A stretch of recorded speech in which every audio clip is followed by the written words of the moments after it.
Halo, assalamualaikum warahmatullahi wabarakatuh, teman-teman semua. Apa kabar? Kembali lagi bersama saya di Pandora Channel. Kita akan mengupas beberapa update terbaru serta berita-berita terkini tentang aplikasi pinjaman online yang digunakan di masyarakat kita sehari-hari. Untuk video kali ini saya akan memberikan sebuah info atau update terbaru kepada teman-teman yang memang mencari info-info tentang aplikasi pinjaman online, di mana SWI sudah menutup 172 aplikasi pinjaman online yang ilegal. Nah, ada nggak di antara entah mungkin 3 di antara 5 di antara atau 10 di antara aplikasi-aplikasi yang sudah ditutup oleh SWI ini masih teman-teman gunakan? Silahkan dicek di description box. Di sana saya tampilkan linknya, kalian tinggal klik aja, tinggal tekan aja, nanti info serta nama-nama aplikasi pinjaman online yang ilegal yang sudah ditutup oleh SWI ini akan muncul dan bisa kalian baca sendiri. Di sini saya juga menekankan bahwasannya dari SWI sendiri sudah menyatakan bahwasannya apabila kalian masyarakat Indonesia yang masih memiliki tagihan ataupun tunggakan di aplikasi pinjaman online ilegal yang sudah mereka tutup ini, maka kalian sudah tidak diwajibkan lagi untuk membayar. Karena apa? Apabila memang kalian masih ngotot untuk membayar ke aplikasi tersebut, nantinya tidak tercover lagi ke sistem yang ada di aplikasi pinjaman online tersebut. Jadi ya sama aja bohong atau sia-sia aja gitu kan. Cuman yang perlu kita ketahui bersama ya, dimana gejolak pertumbuhan dari aplikasi pinjaman online di negara kita ini mau ditutup satu oleh SWI ataupun dicabut izinnya oleh OJK ataupun tidak diperbolehkan lagi beredar oleh Kemenkominfo, ini tidak akan menekan laju pertumbuhan dari munculnya aplikasi-aplikasi pinjaman online ilegal lainnya, karena seperti yang sudah beredar ataupun sudah santer kita ketahui di masyarakat dan di kehidupan sehari-hari, bahwasanya aplikasi pinjaman online yang ilegal ini mati satu tumbuh 1000. Jadi mereka itu kayak ini ditutup, dicabut semua sistem legalitas awalnya oleh Kemenkominfo, SWI ataupun OJK untuk yang sudah legal. Tentu saja mungkin mereka akan menutup aplikasi tersebut, tetapi aplikasi tersebut tetap akan digunakan untuk beredar ataupun tetap akan dimunculkan di Chrome dengan nama serta cover yang berbeda. Jadi di sini ya tingkat kesulitan ataupun titik kesulitan dari bukan sesuatu yang mudah untuk memberantas aplikasi pinjaman online karena memang sistemnya yang atau faktanya yang beredar di lapangan, fakta yang sebenarnya terjadi, di mana memang biasanya apabila SWI memberikan penutupan atau mengadakan penutupan di aplikasi pinjaman online tersebut, ini cuman diganti cover serta diganti namanya aja, aplikasinya tetap aja ada di sana. Makanya kalau kita misalnya ketik aplikasi yang kita gunakan, kemudian aplikasi tersebut sudah ditutup oleh SWI, maka tidak akan muncul lagi di Play Store, tetapi ketika kalian ketik di Chrome itu akan muncul dengan nama yang berbeda, dengan bentuk yang berbeda.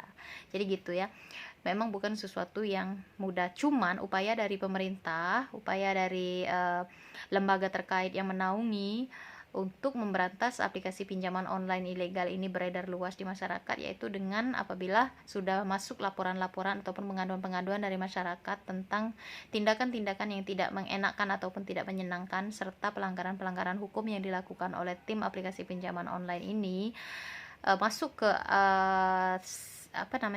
ke wadah laporan keluhan masyarakat di lembaga mereka ini akan dikaji, kemudian apabila memang terbukti maka akan dilakukan penutupan. Cuman ya itu aja yang bisa kita harapkan ataupun bisa kita terima sebagai tindak lanjut dari lembaga yang menaungi.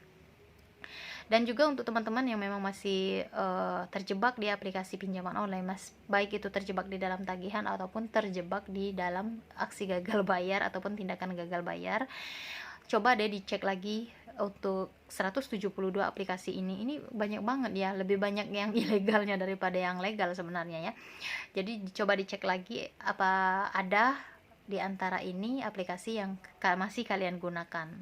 Jika masih ada, maka stop untuk membayar tagihan, karena yaitu apabila SWI sudah memberikan ataupun menutup aplikasi pinjaman online ilegal ini, ketika kalian akan membayar ataupun kalian tetap ingin membayar tagihan kalian, semua uang yang kalian bayarkan itu sudah takutnya ya, ditakuti tidak tercover atau tidak masuk lagi ke sistem mereka.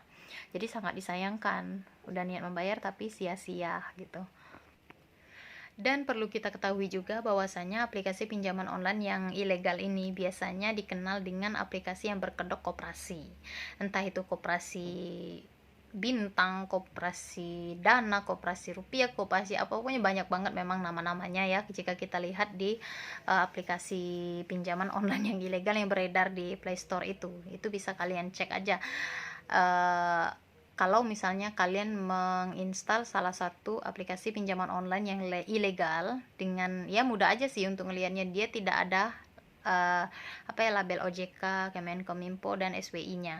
Itu kalian install aja, nanti akan muncul tuh banyak banget rentetan anak-anaknya itu di bawah-bawah itu.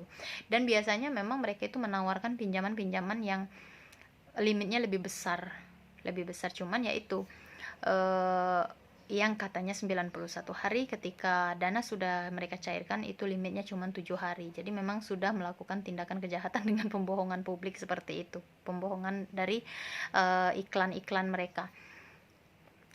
So buat teman-teman yang memang masih mempertanyakan gitu ya, sebenarnya aman gak sih menggunakan aplikasi pinjaman online yang ilegal? Yang pasti tidak akan aman.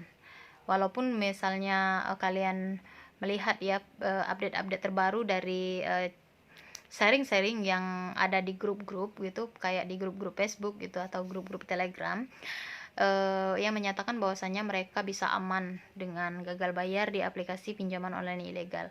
Aman dari mana? Data kita disebar, kita dipermalukan, kemudian cara penagihan, serta mereka akan merentas semua kontak-kontak yang ada di handphone kita, itu kemudian dijadikan kayak wadah gitu untuk melakukan penagihan atas hutang satu orang. Kebayang nggak, di handphone kalian itu ada di 500 kontak, kemudian mereka membuat sebuah pesan berantai kayak broadcast gitu, disebarluaskan ke seluruh kontak Anda, dari A sampai Z itu akan baca semua.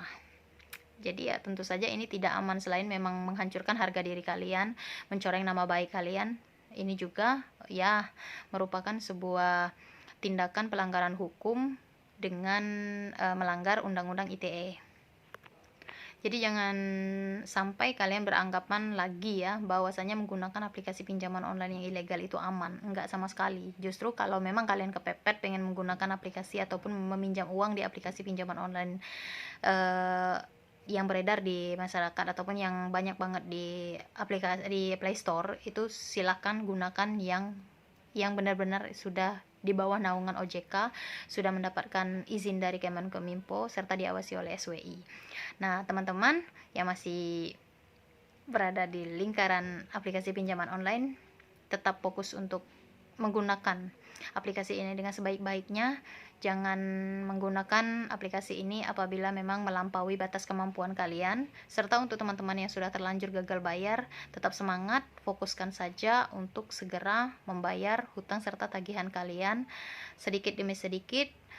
Tetapi jangan sampai gali lubang tutup lubang, gali pinjaman baru menutup pinjaman yang lama. Jangan ya seperti itu.